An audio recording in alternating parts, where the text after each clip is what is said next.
तो hey friends, welcome back to our YouTube channel ITI step forward. तो friend, जो हम सीआईटीएस फिटर के लिए एमसीक्यू क्वेश्चन आंसर को डिस्कस कर रहे थे, तो उसकी क्लास 4 तक क्वेश्चन आंसर को डिस्कस कर लिया था। तो ये हमारी क्लास नंबर 5 है। तो इससे पहले अगर आपने बाकी के 4 वीडियोस को नहीं देखा है तो चैनल की प्ले लिस्ट पर जाकर आप उन वीडियोस को देख सकते हैं। और फ्रेंड्स, ये क्वेश्चन आपके एग्जाम के लिए उतने ज़्यादा हेल्पफुल होने वाले हैं। तो आइए शुरू करते हैं बिना किसी देरी के। अगर आपको वीडियो पसंद आता है तो वीडियो को लाइक करके चैनल को सब्सक्राइब पक्का से कर दें। तो क्वेश्चन नंबर 51 हमारा क्या बोल रहा है? 51 नंबर क्वेश्चन हमारा बोल रहा है, a feeler gauge is used for. एक फीलर गेज खाली स्थान के लिए प्रयोग किया जाता है। जो हमारा फीलर गेज रहता है उसका प्रयोग किसके लिए करते हैं? तो ऑप्शन ए क्या बोल रहा है, checking gap between mating parts, mating भाग के बीच का अंतर की जांच करना। ऑप्शन बी क्या बोल रहा है, प्ले के लिए भाग समायोजित करने के लिए। ऑप्शन सी क्या बोल रहा है, जॉब की जांच। ऑप्शन डी क्या बोला है, छिद्र की परिशुद्धता जांचने। तो जो हमारा क्वेश्चन नंबर 51 है, 51 का करेक्ट आंसर हो जाएगा ऑप्शन नंबर ए। मैटिंग भाग के बीच अंतर की जांच करने के लिए हम किसका यूज करते हैं? फीलर गेज का यूज करते हैं। यहाँ पर हमसे पूछ लेता कि किसी थ्रेड की हमें पिच मापना है, तो पिच के लिए हम किस गेज का यूज करते हैं? तो उसके लिए हम स्क्रू पिच गेज का यूज करते हैं। तो अभी हमसे पूछा है फीलर गेज। तो फीलर गेज का काम रहता है हमारे दो मैटिंग पार्टों के बीच का क्या अंतर जांच करना। आगे बढ़ते हैं नेक्स्ट क्वेश्चन की ओर। क्वेश्चन नंबर 52 क्या बोल रहा है? 52 नंबर क्वेश्चन बोल रहा है, which one of the following gauge is used to align the lathe tool with the work. Work के साथ खराद उपकरण को संरेखित करने के लिए निम्न में से कौन सा गेज उपयोग किया जाता है? तो जो हमारे वर्क पीस वगैरह रहते हैं, वर्क के साथ जब हम जो हमारे लेथ के उपकरण वगैरह रहते हैं तो उसको अलाइन करने के लिए हम किस गेज का यूज करते हैं? तो ऑप्शन ए क्या बोला है, सेंटर गेज। ऑप्शन डी बोला है ट्राई स्क्वायर। ऑप्शन सी बोला है थ्रेड गेज। ऑप्शन डी बोला है स्ट्रेट गेज। तो जो हमारा क्वेश्चन नंबर 52 है, 52 का करेक्ट आंसर हो जाएगा ऑप्शन नंबर ए। तो वर्क के साथ खराद उपकरण को संरेखित करने के लिए हम किस गेज का यूज करते हैं? तो उसके लिए हम सेंटर गेज का यूज करते हैं। तो क्वेश्चन 52 का करेक्ट आंसर हो जाएगा ऑप्शन नंबर ए। आगे बढ़ते हैं नेक्स्ट क्वेश्चन की ओर। क्वेश्चन नंबर 53 हमारा क्या बोल रहा है? 53 नंबर क्वेश्चन बोल रहा है, hardness of slip gauge should be fill in the blank. Slip gauge की कठोरता खाली स्थान होना चाहिए। जो हमारे स्लिप गेजेस वगैरह रहते हैं तो उनकी जो हार्डनेस रहती है वो कैसी रखी जाती है? मतलब जो हार्डनेस रखी जाती है वो एचआरसी में रखी जाती है। तो कितने एचआरसी उसकी हार्डनिंग रखी जाती है? तो ऑप्शन ए क्या बोला है, 63 एचआरसी से ज़्यादा। ऑप्शन बी क्या बोल रहा है, 63 एचआरसी से कम। ऑप्शन सी क्या बोला है, 55 एचआरसी। ऑप्शन डी बोला है 45 एचआरसी। तो जो हमारा क्वेश्चन नंबर 53 है, 53 का करेक्ट आंसर हो जाएगा ऑप्शन नंबर ए। स्लिप गेज की कठोरता कितना होना चाहिए? तो 63 एचआरसी से अधिक होनी चाहिए। आगे बढ़ते हैं नेक्स्ट क्वेश्चन की ओर। क्वेश्चन नंबर 54 क्या बोल रहा है? 54 नंबर क्वेश्चन बोल रहा है, a sine bar is available in standard sizes, which one of the following is not a standard size of the sine bar. एक साइन बार मानक आकार में उपलब्ध होते हैं, निम्नलिखित में से कौन सा साइन बार का मानक आकार नहीं है? मतलब जो हमारे साइन बार रहते हैं वो हमारे स्टैंडर्ड लंबाई में पाए जाते हैं। तो कौन सा इन ऑप्शन में कौन सा एक ऐसा ऑप्शन है जो हमारे साइन बार की स्टैंडर्ड लंबाई को नहीं दर्शाता है? तो ऑप्शन ए बोला है 300 mm। ऑप्शन डी बोला है 250 mm। ऑप्शन सी बोला है 200 mm। ऑप्शन डी बोला है 100 mm। तो जो हमारा क्वेश्चन नंबर 54 है, 54 का करेक्ट आंसर हो जाएगा ऑप्शन नंबर ए। जो हमारा साइन बार रहता है वो हमारा 300 mm साइज में नहीं पाया जाता है। उसके अलावा हमारा 100 mm, 200 mm, 250 mm और 500 mm के साइज में साइन बार मिलते हैं, लेकिन 300 mm का साइन बार नहीं होता है। आगे बढ़ते हैं नेक्स्ट क्वेश्चन की ओर। क्वेश्चन नंबर 55 क्या बोल रहा है? 55 नंबर क्वेश्चन बोल रहा है, command G00 means. Command G00 का मतलब है, तो जो हमारी सीएनसी लेथ मशीन वगैरह रहती है तो उसमें जो कमांड वगैरह रहते हैं, जैसे G00 हो गया, G1 हो गया, G2 हो गया, तो उसमें G00 का जो कमांड है उसका मतलब क्या रहता है? तो ऑप्शन ए क्या बोला है, तेज गति। ऑप्शन डी क्या बोला है, सीधी रेखा में फीड गति। ऑप्शन सी बोला है वृत्तीय पथ में फीड गति। ऑप्शन डी बोला है मंद गति। जो हमारा क्वेश्चन नंबर 55 है, 55 का करेक्ट आंसर हो जाएगा ऑप्शन नंबर ए, रैपिड गति, तेज गति। तो जो हमारा कमांड G00 रहता है तो उसका मतलब रहता है तेज गति। आगे बढ़ते हैं नेक्स्ट क्वेश्चन की। क्वेश्चन नंबर 56 क्या बोल रहा है? 56 नंबर क्वेश्चन बोल रहा है, which one of the following is the command for feed motion straight line. निम्न में से कौन सी सीधी रेखा में फीड के लिए कमांड है? मतलब जब हमें सीधी रेखा में कटाई ऑपरेशन करना है तो उसके लिए हम कौन से कमांड का यूज करेंगे? ऑप्शन ए बोला है G01। ऑप्शन बी बोला है G00। ऑप्शन सी बोला है G02। ऑप्शन डी बोला है G06। जो हमारा क्वेश्चन नंबर 56 है, 56 का करेक्ट आंसर हो जाएगा ऑप्शन नंबर ए। जो हमारा G01 रहता है तो वो हमारा सीधी रेखा में फीड के लिए कमांड यूज होता है। आगे बढ़ते हैं नेक्स्ट क्वेश्चन की ओर। क्वेश्चन नंबर 57 क्या बोल रहा है? 57 नंबर क्वेश्चन बोल रहा है which of the following will be suitable for checking the squareness. निम्न में से कौन वर्गाकारिता जांचने के लिए उपयुक्त होगा? तो जो हमारी स्क्वायरनेस वगैरह रहती है, स्क्वायरनेस वगैरह जांचने के लिए हम किसका यूज करते हैं? तो ऑप्शन ए बोला है ट्राई स्क्वायर, ऑप्शन डी बोला है प्रोटेक्टर, ऑप्शन सी बोला है स्लिप गेज, ऑप्शन डी बोला है मार्किंग ब्लॉक। जो हमारा क्वेश्चन नंबर 57 है इसका करेक्ट आंसर हो जाएगा ऑप्शन नंबर ए। जो हमारा ट्राई स्क्वायर रहता है वो हमारा स्क्वायरनेस जांचने के लिए उपयोग किया जाता है। आगे बढ़ते हैं नेक्स्ट क्वेश्चन की। क्वेश्चन नंबर 58 क्या बोल रहा है?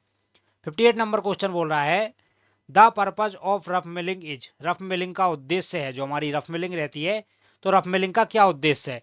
तो ऑप्शन ए क्या बोला है? कम से कम संभव समय में अतिरिक्त सामग्री को हटाने के लिए। ऑप्शन डी क्या बोला है? उचित परिष्करण गति हेतु खुरदरी सतह प्रदान करना। ऑप्शन सी क्या बोला है? उच्च गति पर छोटी मात्रा में सामग्री को हटाने के लिए। ऑप्शन डी बोला है रफ सतह को फिनिश करने के लिए। तो जो हमारा क्वेश्चन नंबर 58 है, 58 का करेक्ट आंसर हो जाएगा option number A. To remove excess material in shortest possible time. कम से कम संभव समय में अधिक सामग्री को हटाने के लिए रफ मिलिंग का यूज करते हैं, या जो रफ मिलिंग है उसका उद्देश्य क्या रहता है? कम से कम समय में अधिक से अधिक धातु को हटाना। आगे बढ़ते हैं नेक्स्ट क्वेश्चन की ओर। क्वेश्चन नंबर 59 क्या बोल रहा है? 59 नंबर क्वेश्चन बोल रहा है the saddle moves horizontally to provide which feed. कौन सा फीड देने के लिए सैडल को क्षैतिज चलाया जाता है? मतलब जो हमारा लेथ मशीन में सैडल वगैरह रहता है तो उसमें हम कौन सी फीड देने के लिए सैडल को हॉरिजेंटल चलाते हैं? तो ऑप्शन ए बोला है क्षैतिज फीड, ऑप्शन डी बोला है वर्टिकल ऊर्ध्वाधर फीड, ऑप्शन सी बोला है डाउनवर्ड नीचे की ओर, ऑप्शन डी बोला है अपवर्ड ऊपर की ओर। तो फ्रेंड जो हमारा लेथ मशीन में सैडल वगैरह रहता है तो सैडल को जब हम क्षैतिज के लिए चलाते हैं तो वो हमारी कौन सी फीड रहती है? वो हमारी रहती है क्षैतिज फीड ही रहती है। तो क्वेश्चन नंबर 59 का करेक्ट आंसर हो जाएगा ऑप्शन नंबर ए। आगे बढ़ते हैं नेक्स्ट क्वेश्चन की ओर। क्वेश्चन नंबर 60 क्या बोल रहा है? 60 नंबर क्वेश्चन बोल रहा है which of the following is the example of multi point cutting tool. निम्न में से कौन सा बहुबिंदन कटरिंग टूल का उदाहरण है? तो ये जो चार ऑप्शन दिए गए हैं इनमें से कौन सा हमारा ऐसा टूल है जो मल्टी पॉइंट कटिंग टूल है? तो ऑप्शन ए क्या बोला है? Milling cutter and broaching tool both. Option D बोला है ब्रोचिंग टूल, ऑप्शन सी बोला है मिलिंग कटर, ऑप्शन डी बोला है ड्रिलिंग टूल।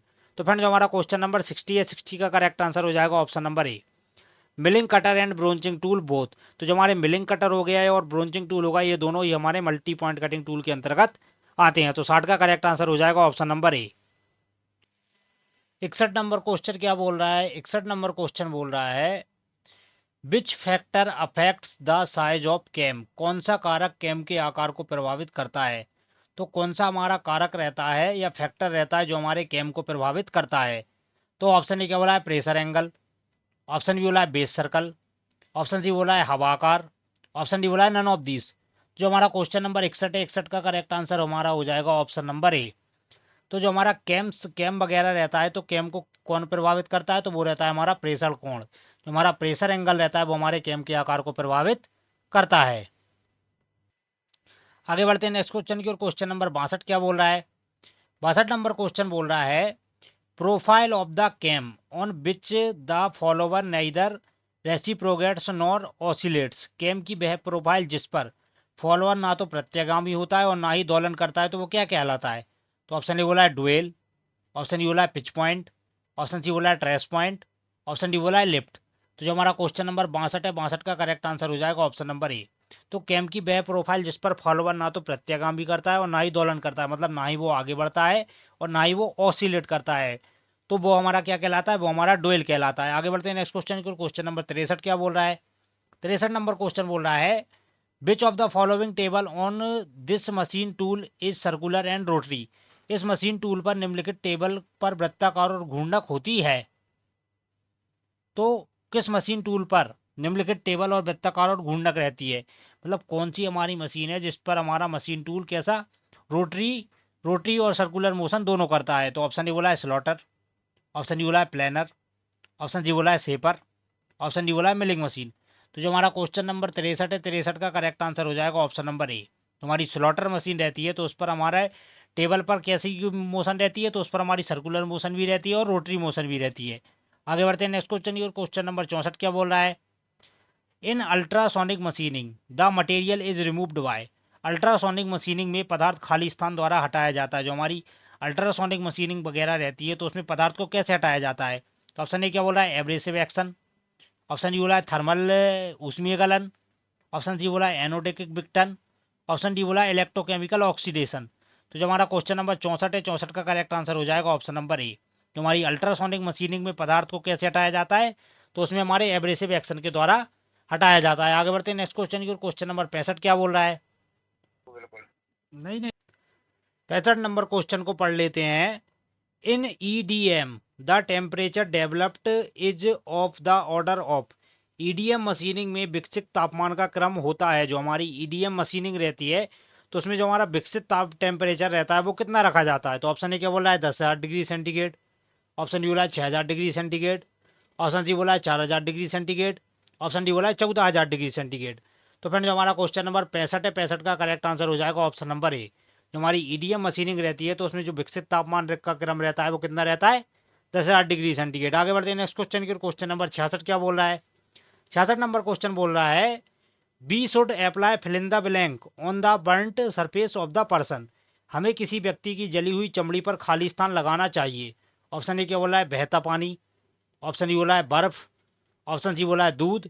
ऑप्शन डी बोला है बटर। तो जो हमारा क्वेश्चन नंबर 66 है, 66 का करेक्ट आंसर हो जाएगा ऑप्शन नंबर ए, बहता पानी। तो किसी व्यक्ति की जली हुई चमड़ी पर हमें क्या डालना चाहिए? तो उस पर हमें जला हुआ पानी, ये सॉरी बहता हुआ पानी डालना चाहिए। आगे बढ़ते हैं नेक्स्ट क्वेश्चन की। क्वेश्चन नंबर 67 क्या बोल रहा है? बोल रहा है keeping work place safe is included under fill in the blank of 5S concept. कार्य क्षेत्र को सुरक्षित रखना 5S विचार के खाली स्थान के अंतर्गत आता है। तो ऑप्शन डी बोला है सीसो। ऑप्शन डी बोला है सीटोन। ऑप्शन सी बोला है सेरी। ऑप्शन डी बोला है सिट्सुके। तो फ्रेंड आप सभी को पता होगा, जो हमारा सीसो मतलब साइन चमकाना रहता है। सीसो को हम क्या बोलते हैं अपनी लैंग्वेज में? साइन।